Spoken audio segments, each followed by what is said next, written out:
Hey everyone, this is going to be a quick video on balancing equations or solving equations.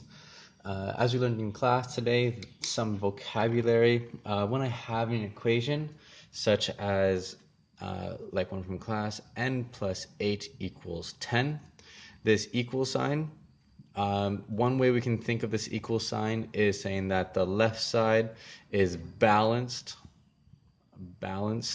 with the right side.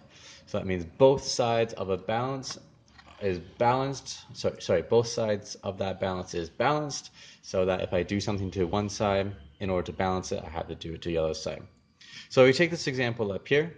N plus 8 equals 10. I can model this one, and by doing so, I'm going to draw a handy dandy balance. And I like to draw my balances this way simply because it's a little bit easier to draw, and it kind of looks like a face, two eyes and a nose. All right, anyways, so on the left side here, my left side, I can see my left side is n plus 8. And I can simply draw that. N, which is a variable, I'm just going to write as a square labeled n. There's n. And then, how much I have? I have 8. So here's 8 ticks. I have 1, 2, 3, 4, 5, 6, 7, 8. Okay? And what this equation is saying is that all of this whole side, is balanced with that whole side. And that whole side is equal to 10. So that means I have 1, 2, 3, 4, 5, 6, 7, 8, 9, 10. All right? And that's pretty simple stuff. In order to find out what n is equal to, what I'm going to have to do is I'm going to have to get rid of all this stuff on this side. So get rid of all these ticks so that I have n all by itself. Well, what is that going to look like? If I get rid of all of these, if I go 1, 2, 3, 4, 5, 6, 7, 8, I take all 8 of these away. Boom, they're gone. What's going to happen is if I think my balance is it's going to fall like that. All right, this side's gone down because it's now heavier. In order to keep both sides balanced, if I take away 8 from this side, that means I'm going to have to take away 8 from this side as well. So 1, 2, 3, 4, 5, 6, 7, 8. So if I take away 8 from both sides, what I'm left with is 2.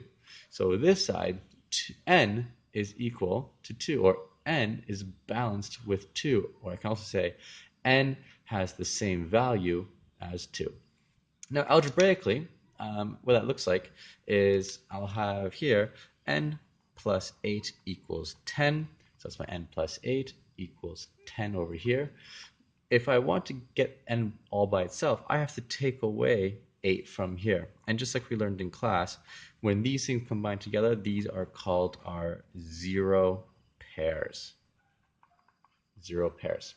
Okay? If I have n plus 8 take away 8, well, a zero pair is exactly what it sounds like. These two pair together, and 8 minus 8 is 0. So I have n plus 0, which is the same as, remember, I have to do the same on both sides, minus 8, so 10 minus 8 is 2. Therefore, n is equal to 2. And there you have it, just like that. I can write this in a different way. It's actually the same thing, but just I'll show you. N plus 8 is equal to 10, so which is the same as n plus 8 minus 8. Now remember again, there's my zero pair, is equal to 10 minus 8. The reason I write it like this is because I'm showing each step at a time. What I'm doing, I have my 8, there's my 8, and I'm going to take away 8. I'm going to take away 8. So I have my 10, there's my 10, I'm going to take away 8, take away the 8. So what's going to be left is n plus 0 is the same as 2 minus 8 is 2, therefore n is equal to 2. Okay, and there you have it, balancing equations or solving equations using zero pairs.